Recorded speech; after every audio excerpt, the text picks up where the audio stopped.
السلام علیکم. سرخانچل سیزن 3 جس کا نام ہے یاریاں اور اس کی رائٹر ہے تانیہ طاہر. قسط نمبر ہے 6. تو آئیے جلدی سے سٹارٹ کرتے ہیں اس ایپیسوڈ کو بغیر کسی دیر کے.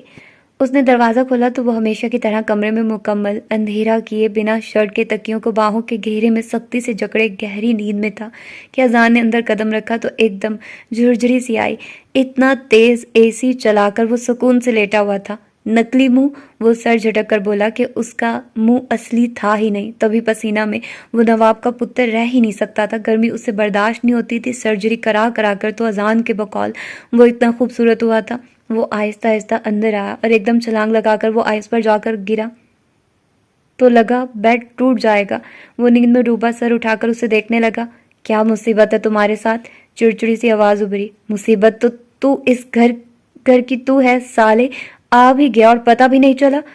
اذان بولا جبکہ آئس نے سب سے اس کو پھر سے سر اٹھا کر دیکھا.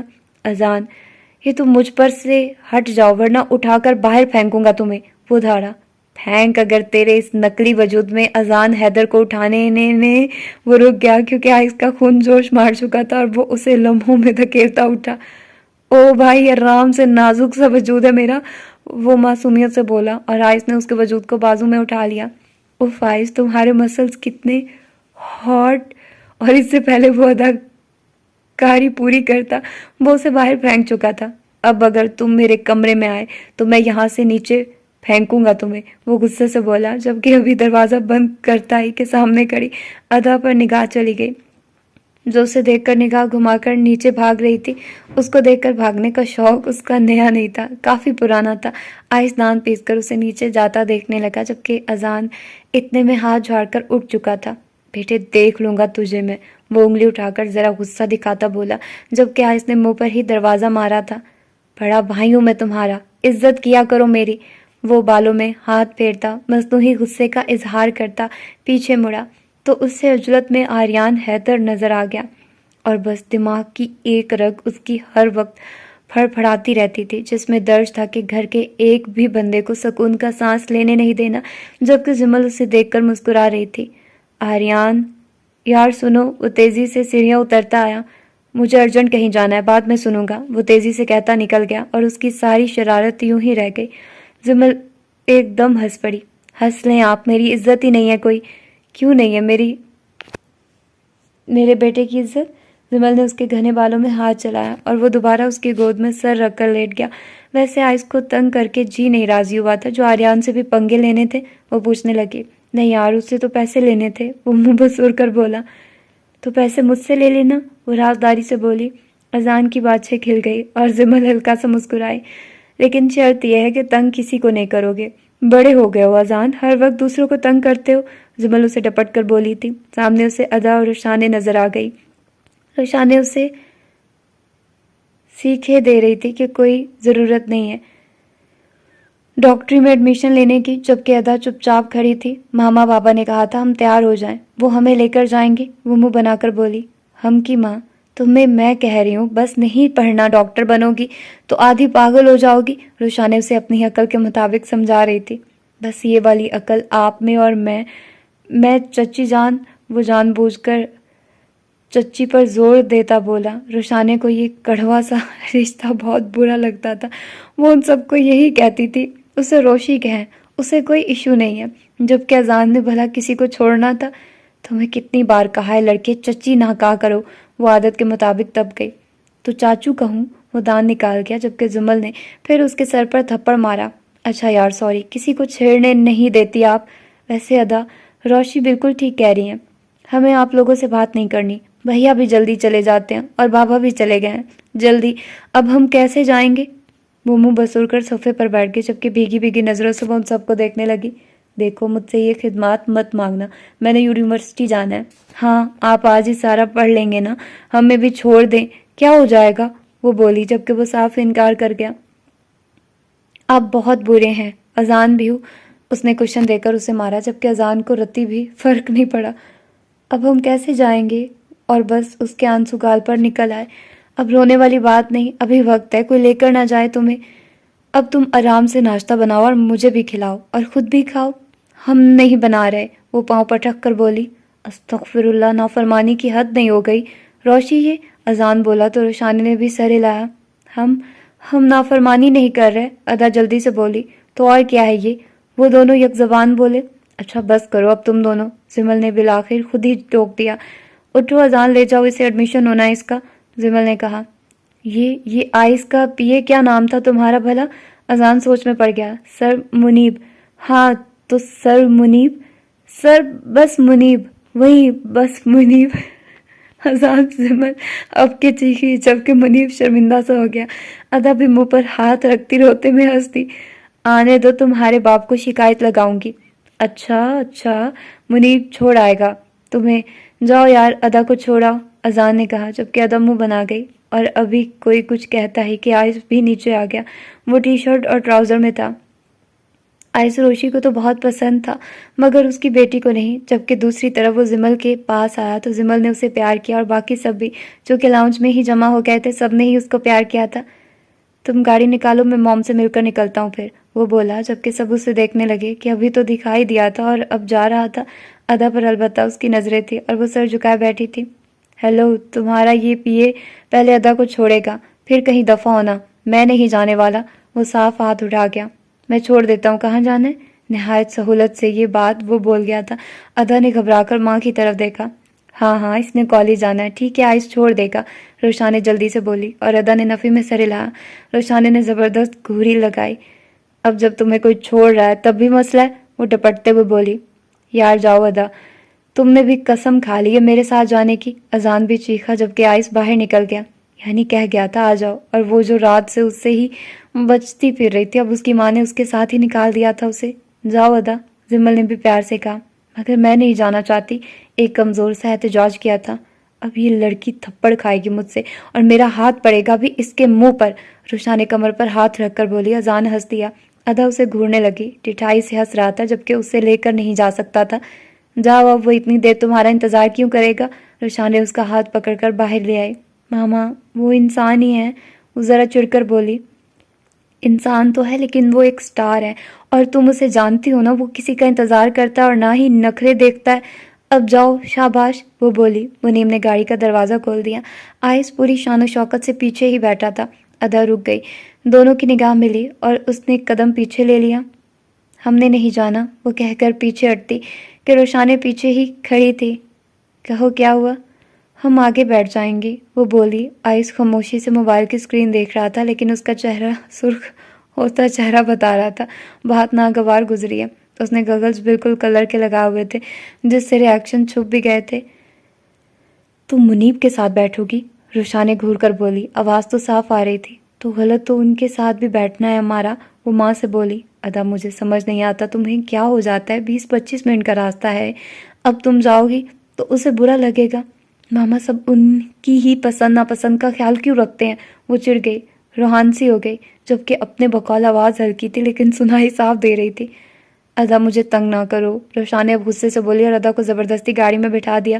گاڑی میں بیٹھتے ہی اسے لگا اس کا دم گھٹ رہا ہے، اس کے تیز کلون کی خوشبو ناک کے نتنوں سے ٹکرا رہی تھی، اور منیم نے دروازہ بند کیا جلدی سے اور دوسری طرف سے گاڑی ڈرائیو کرنے کے لیے بیٹھ گیا۔ روشانی ہلکا سا مسکرائی، وہ آئس کو پسند کرتی تھی اور ادا کی چڑ اسے سمجھ نہیں آتی تھی۔ شاید کوئی بات ہوتی تو وہ اسے اتنا برا نہ لگتا، وہ سوچتی ہوئی گھر میں چلی گئی جبکہ دوسری طرف ادا بالکل دروازے سے ہی چپک کر بیٹھ گئی۔ گاڑی مرتضیٰ ہاؤس سے باہر نکلی اور روڈ پر پانی کی طرح چلنے لگی۔ گاڑی میں صرف اس کی سوں سوں کی آواز تھی اور وہ اس طرح بیٹھی تھی کہ ابھی دروازہ کھلے تو وہ بھاگ اٹھے۔ اسے نہیں پتا تھا اسے یہ یادگار سفر آئس حیدر کے ساتھ کرنا تھا۔ وہ موبائل میں مگن تھا اور اچانک اس نے موبائل ایک طرف رکھ دیا۔ ادا اور سمٹ گئی۔ گاڑی روکو، بس ایک حکم دیا۔ گاڑی رک گئی۔ باہر جاؤ، دوسرا حکم ہوا، اور منیب گاڑی سے باہر تھا۔ ادا کو لگا اس کی سانس سے رک جائیں گی۔ اس کی آنکھیں پھٹی پھٹی سی منیب کو دیکھ رہی تھی۔ آئس نے گردن موڑی اور وہ رونے لگ گئی۔ وہ خاموشی سے اسے روتا ہوا دیکھتا رہا۔ اس نے ٹیشو اٹھا کر اس کی طرف بڑھا دیا جسے ادا نے پکڑنا تو بالکل نہیں تھا، وہ جانتا تھا۔ کیا یہ آنسو میں صاف کروں؟ بھاری لہجے میں وہ پوچھنے لگا۔ ادا نے جلدی سے ٹیشو لے لیا۔ اچھا بس چپ ہو جاؤ، وہ بیزاریت سے بولا۔ ہم کیوں سنیں آپ کی بات؟ اگر وہ کہتا کہ وہ پہلی بار اس سے بولی تھی اپنی زندگی میں تو غلط نہیں تھا، یعنی آپ مٹھائی بٹوا دینی چاہیے۔ آج مٹھائی بٹوا دینی چاہیے۔ مجھے محترمہ نے کڑواہٹ ہی نکالی مگر منہ سے کچھ بولی تو صحیح۔ وہ سنجیدگی سے بولا تھا۔ ادا کو خود پر غصہ آیا، وہ منہ موڑ گئی۔ مسئلہ کیا تمہارا؟ آئس حیدر، جس کے ساتھ سیکیورٹی چلتی تھی، جو مالز میں اس طرح کھلے منہ نہیں جا سکتا تھا، جو ہاسپٹلز میں رات کے اندھیرے میں جاتا تھا، جو ان سب لوگوں کی نسبت بے حد لگژریز کا عادی تھا، وہ اپنی پوری توجہ اس دروازے کے ساتھ لگی لڑکی پر لگائے بیٹھا، اس کے لفظ بولنے کا منتظر تھا، اور ادا نے قسم کھا لی وہ نہیں بولے گی۔ ادا، وہ اسے پکارنے لگا مگر وہ پھر بھی نہیں بولی۔ منیب، لمحوں میں وہ غصے کا شکار ہوتا تھا۔ یس سر، منیب بوتل کے جن کی طرح حاضر ہو گیا۔ ان سے کہو جب تک یہ بولیں گی نہیں گاڑی نہیں چلے گی۔ وہ دوبارہ گگل چڑھا گیا۔ ادا حیرانگی سے اسے دیکھنے لگی جو ذرا غصے میں بیٹھا تھا۔ منیب بھائی، ادا کامتے لہجے میں منیب سے ہی بولی۔ آہستہ تپ کر اسے دیکھنے لگا۔ آپ پلیز گاڑی چلائیے، وہ کچھ جھجکتی ہوئی بولی۔ منیب نے آئس کی جانب دیکھا۔ ادا کو اس کی یہ حاکمیت جو وہ لوگوں کے شانوں پر بوجھ کی طرح لاد دیتا تھا بالکل پسند نہیں تھی۔ آئس نے اسے بیٹھنے کا اشارہ کیا۔ منیب گاڑی میں سوار ہوا اور گاڑی چلانے لگا۔ ادا شیشے سے باہر دیکھنے لگی۔ منیب، اگر یہ تم سے بول ہی رہی ہیں میری حیثیت کو اپنے قدموں تلے رکھ کر، تو پوچھ لو پہلی بار سوار ہوئی ہیں گاڑی میں، کچھ کھانا پینا چاہیں؟ وہ موبائل اٹھاتا اکڑ کر بولا اور سکرین کو گھورنے لگا۔ میم آپ، ہمارا نام ادا ہے۔ وہ ٹوک گئی۔ وہ تمہارا نام نہیں لے گا، آئس سختی سے بولا۔ ہمیں گاڑی سے اتار دیں۔ ادا مزید یہ سب برداشت نہیں کر سکتی تھی۔ آئس مٹھیاں بھینچ گیا۔ میم آپ کچھ کھانا پینا چاہیں گی؟ نہیں، وہ جلدی سے بولتی باہر دیکھنے لگی۔ منیب چپ ہو گیا۔ سفر تھا کہ ختم نہیں ہو رہا تھا۔ سر پہلے ہاسپٹل جانا ہے کیا؟ منیب بولا۔ میں نہیں چاہتا میری گاڑی سے لاش نکلے، تو پہلے ان کو ان کے مقام پر چھوڑ دو، وہ بولا جبکہ منیب نے سر ہلایا۔ ادا سے ادارے کا نام پوچھ کر وہ لوکیشن ٹریس کر کے گاڑی چلانے لگا۔ کتنی دیر لگے گی؟ وہ پوچھنے لگی۔ میم بس 15 منٹ، منیب گاڑی کی سپیڈ بڑھاتے ہوئے بولا۔ وہ پھر سے باہر دیکھنے لگی۔ منیب، آئس کی آواز تھی۔ یس سر، وہ بولا۔ تم سن سکتے ہو؟ وہ پوچھنے لگا۔ نہیں سر، منیب نے جواب دیا۔ ایسا نہیں تھا، وہ جابر یا حاکم تھا، اس پر بس جانتا تھا اس کی پسند کو اور اس کے لگنے کو، تبھی بولا۔ اور دیکھ سکتے ہو؟ وہ پھر سے بولا۔ بالکل نہیں سر۔ گڈ۔ اور آئس حیدر نے ہاتھ بڑھایا اور ادا زریاب کا بازو ایک جھٹکے سے پکڑ کر اپنی جانب کھینچا تو ادا پاگل سی ہو گئی۔ اس کے ہاتھوں میں اتنی ہمت کہاں سے آئی تھی وہ نہیں جانتی تھی، مگر اس نے آئس کے منہ پر تھپڑ مار دیا۔ یہ بے ساختہ تھا، وہ بری طرح بوکھلا اٹھی تھی۔ منیب واقعی اندھوں اور بہروں کی طرح بیٹھا تھا۔ سرخ چہرے سے آئس اسے دیکھنے لگا جو ہاتھ اپنے ہونٹوں پر رکھ گئی۔ ہم ایسا نہیں چاہتے تھے، یہ ہم سے وہ اسے جھنجھوڑ ٹوک گیا۔ اس کا سخت اسحاب ہوگا ادا، زریاب بہت جلد۔ جھٹکے سے اسے چھوڑ دیا۔ ہاں ہم معافی مانگتے۔ شٹ یور ماؤتھ، وہ دھاڑا اور اس کے رنگ فک سے ہو گئے۔ منیب نے ایک دم گاڑی روکی اور دروازہ ان لاک کیا تو ادا جلدی سے گاڑی سے اتر کر باہر بھاگی، جبکہ آئس مٹھیاں بھینچے بیٹھا معلوم نہیں کیا کر دینا چاہتا تھا۔ سر ایک بات کہوں؟ آئس نے پہاڑ کھانے والے انداز میں اسے دیکھا، وہ چپ ہو گیا۔ اب بکو، وہ سختی سے بولا۔ جب آپ میم سے محبت کرتے تو انہیں سیدھے سے بتا دے، وہ بولا جبکہ آئس نے سر ہلایا۔ محبت کے علم کے ساتھ ساتھ محترمہ کو اور بھی بہت کچھ بتانا پڑے گا۔ سر پن میں لوگ محبوب کے تھپڑ کو تمغے سمجھتے ہیں، آپ کے گال چھو گئی ہیں، آپ غصہ کر رہے ہیں، وہ دان نکال کر بولا۔ آئس سنجیدگی سے اسے دیکھنے لگا، شاید بات دماغ میں لگ گئی تھی۔ تھوڑا تناؤ کم ہوا تو منیب ہاسپٹل کی جانب گاڑی گھمانے لگا۔ اب تو منیب تم گھر ہی لے چلو، 2-4 تمغے اور کھا لو، پھر یہاں سے نکلوں گا، اور اس شہر کے رہنے والوں کی پرانی عادت ہے مجھے چپیڑے مارنے کی، وہ بولا تو منیب سر ہلا کر مرتضیٰ ہاؤس کی جانب گاڑی موڑ گیا۔ تو آپ ہیں آریان حیدر؟ وہ لڑکی سرخ نظروں سے اسے دیکھنے لگی۔ آریان کچھ نہیں بولا، اب تک اس کے ساتھ آیا وکیل بولا تھا۔ جی سر کو خود آنا پڑا کیونکہ آپ لوگ کوآپریٹ نہیں کر رہے، اگر آپ کوآپریٹ نہیں کریں گے تو انصاف نہیں مل سکے گا۔ مجھے انصاف کے چکر میں پھنسانے کی ضرورت نہیں ہے، کیونکہ میری بہن کے ساتھ جو کچھ بھی ہوا وہ آپ جیسے مردوں نے ہی کیا ہے۔ اس کی عزت مرد ذات نے لوٹی ہے اور اس کا چہرہ مسخ بھی مرد ذات نے کیا ہے، وہ بھڑک کر بولی۔ آریان لب دبا گیا، گگلز اتار کر اس لڑکی کی جانب دیکھا۔ گھر میں کوئی اور نہیں ہے؟ وہ سوال کر رہا تھا سنجیدگی سے۔ نہیں، کوئی نہیں ہے، لیکن یہ پھر بھی کوٹھا نہیں ہے کہ ہر مرد آ کر جہاں ہمیں تنگ کرے آپ لوگ ہمیں ہمارے حال پر چھوڑ دیں۔ نواب صاحب ہمارا رہنا تنگ کر دیں گے اور بھی۔ وہ دروازہ بند کرنے لگی اور آریان نے جھٹکے سے دروازہ کھولا۔ وہ لڑکی گھبرا اٹھی۔ ڈونٹ وری، مجھے صرف بیان ریکارڈ کرنا ہے، وہ کہہ کر وہاں موجود واحد کمرے کو دیکھنے لگا اور سیدھا خود ہی کمرے میں چلا گیا۔ وہاں ایک لڑکی کچھ بڑی عمر کی تھی، چہرہ چھپائے بیٹھی تھی۔ آریان بیٹھنے کی جگہ تلاش کرنے لگا، مگر اتنی غربت دیکھ کر کچھ عجیب سی ٹینشن تھی اس کی۔ نہ ہی اس گھر میں رہنے کو کچھ تھا اور نہ ہی کھانے پینے کی کوئی اشیاء دکھائی دے رہی تھی۔ اس نے اس لڑکی کی جانب چہرہ اٹھایا جو ملائی سی رنگت میں زردیاں لیے کھڑی تھی۔ آپ ان کی ٹریٹمنٹ کہاں سے کرا رہی ہیں؟ ہمارے پاس کچھ نہیں ہے، ٹریٹمنٹ کہاں سے کرائیں؟ وہ تڑک کر بولی۔ شی از ان پین۔ آریان حیران رہ گیا۔ اس لڑکی نے سر جھٹکا۔ وہ روز آپی کو دیکھ کر مرتی اور جیتی رہی تھی، لوگوں کے دروازے کو بجا کر مدد مانگتی، مگر نواب نے ہر شخص کے دل کو ان کی طرف سے ایسا کر دیا تھا گویا پتھر ہو۔ آریان سمجھ گیا تھا، اگر آپ مائنڈ نہ کریں تو میں ان کی ٹریٹمنٹ کرا سکتا ہوں۔ وہ اس لڑکی کو دیکھنے لگا جو حیرانگی سے اس کی صورت دیکھنے لگی۔ سر، وہ وکیل احتجاجاً بولا۔ شٹ اپ، وہ بڑے سرد لہجے میں ڈپٹ گیا۔ کیا چاہیے آپ کو؟ وہ لڑکی جیسے رونے کو تھی اور ابھی وہ کچھ بولتا ہی کہ باہر سے آواز آنے لگی۔ اس لڑکی کا چہرہ زرد رہ گیا اور وہ باہر بھاگی۔ چچا، ہمارے پاس کچھ نہیں ہے چچا، وہ رونے لگی۔ تو کما۔ وہ آدمی اس لڑکی کو دھکے دینے لگا۔ چچا، سب بیچ دیا آپ نے، اب کیا لینے آئے ہیں؟ وہ بے بسی سے بولی تھی۔ تیری اتنی زبان! وہ آدمی اس پر ہاتھ اٹھاتا کہ آریان نے اس کی کلائی پکڑ کر اسے دور دھکیل دیا۔ تو گھر میں مرد بلاتی ہے تو کیا دے کر جاتا ہے تجھے یہ؟ وہ آدمی ہنسنے لگا اور اس لڑکی نے شکایتی نظروں سے آریان کو دیکھا۔ I'm sorry، وہ آہستگی سے بولا۔ بتا، کتنا دیتا ہے تجھے روز کا؟ وہ ماہی کی طرف بڑھتا ہی کہ آریان پھر سے سامنے آ گیا۔ او صاحب جی، مجھے تو مسئلہ ہی نہیں، مگر پتہ نہیں تھا میری بھتیجی یہ دھندا کرتی ہے۔ وہ ہنسنے لگا۔ ماہی کو لگا وہ زمین میں گڑ جائے گی۔ اپنی بکواس بند کرو اور جاؤ یہاں سے۔ نہیں، تو کون ہے جو مجھ سے سوال کر رہا ہے؟ ہاں، وہ بھڑکا اور پیچھے چلا کر محلے کو بلانے لگا۔ او بھائیو، دیکھو کیسے میرے سر پر خاک ڈالی ان دونوں نے۔ میں کہتا ہوں اس حسین چڑیل کے منہ پر بھی تیزاب پھینک دو، یہاں تو زبردست کاروبار ہو رہا ہے۔ سارا محلہ رفتہ رفتہ اکٹھا ہونے لگا اور آریان بوکھلا گیا۔ سر، میں نے کہا تھا یہ گھٹیا لوگ ہیں۔ وہ وکیل لوگوں کی بکواس پر آریان کو دیکھنے لگا۔ جو آپ لوگ سمجھ رہے ہیں ویسا کچھ نہیں ہے۔ میں بیرسٹر آریان حیدر ہوں، ان کا بیان لکھوانے آیا ہوں۔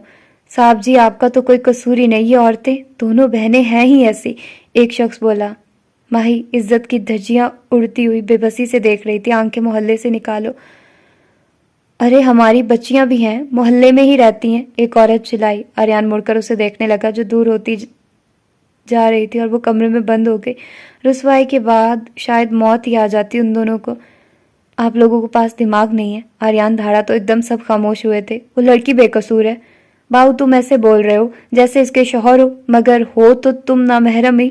میں صرف بیان لینے آیا ہوں، وہ دانت پیس کر بولا۔ اتنا بڑا وکیل خود کیوں بیان لینے آئے گا؟ ایک اور آدمی بولا۔ واقعی غلطی ہو چکی تھی اس سے، حیدر اسے ٹھیک روک رہا تھا۔ اسے یقین نہیں آیا اتنے جاہل لوگ بھی تھے دنیا میں۔ محلے والے باتیں بنا بنا کر جانے لگے تھے جبکہ آریان نے اس کے چچا کا گریبان جکڑ لیا۔ کیا گھٹیا حرکت تھی یہ؟ اور وہ کہکا لگا اٹھا۔ سر چھوڑ دیں، چلیں آپ یہاں سے۔ ارے ایسے کیسے؟ میں ان دونوں پر پتھراؤ کرا دوں گا۔ اب تو تمہیں کچھ دینا پڑے گا۔ کیا مطلب ہے؟ یہ ماہی بہت خوبصورت ہے، ایک دو روز سے صحیح کھانے کو نہیں ملا، اسی لیے ایسی پھیکی پھیکی لگ رہی ہے۔ تم صاحب اسے خرید لو، وہ بولا جبکہ آریان نے کھینچ کر تھپڑ اس کے منہ پر مار دیا۔ اوقات میں رہو۔ آریان حیدر کے ہاتھ ٹوٹے نہیں ہوئے کہ لوگوں کی زبانیں بند نہ کر سکے۔ بھتیجی ہے تمہاری، اس کا دام لگوا رہے ہو؟ وہ باہر نکل گیا جبکہ اس کے چچا نے ان دونوں کو گاڑی میں بیٹھتے ہوئے نفرت سے دیکھا تھا۔ اوہ، تو آریان کی بھی بندی مل گئی۔ مجھے لگا تھا کہ لیکن اس کی وہ بہن ایک ہے بیچاری، کس حالت میں رہ رہی ہے۔ کتنے ظالم ہوتے ہیں نا کچھ لوگ۔ تو آئس کا وہ مزے کا لگا آئس، اور وہ اس سے اتنا ڈرتی ہے اور وہ اس کو اتنا کرتا ہے۔ اور پھر جیسے منیب نے اس کو بولا، اس نے اپنی ایگو پر لے لیا نا کہ اس نے اسے تھپڑ کیسے مارا، تو پھر وہ کہتا ہے کہ ہمارے ہاں پنڈ میں تو کہتے ہیں محبوب کے تھپڑ بھی وہ بڑے ہوتے ہیں، تو آپ تو اس چیز کو وہ کر رہے ہیں۔ تو کہتا ہے چلو پھر کچھ اور چپیڑے کھا لیتے ہیں۔ تو یار مطلب ویسے تو فکرے اور ڈائلاگز بڑے سینسیبل ہوتے ہیں، مطلب مجھے ان کی یہی سٹائل اچھا لگتا ہے۔ مطلب ایسا جھول نہ ہو، ٹھیک ہے آپ رومانس لکھ رہے ہو، آپ کا ایک سٹائل ہے، آپ اس میں کر رہے ہو، لیکن کہانی میں جھول نہیں ہونا چاہیے، وہ پھر مزہ کرکرا ہو جاتا ہے، مزہ نہیں آتا پڑھنے کا۔ باقی بہت اچھا ہے، ہوپ فلی کہ آپ لوگوں کو بھی پسند آ رہا ہوگا. تو ملتے ہیں اس کی اگلی ایپیسوڈ میں. اپنا ڈھیر سارا خیال رکھیے گا. اللہ حافظ.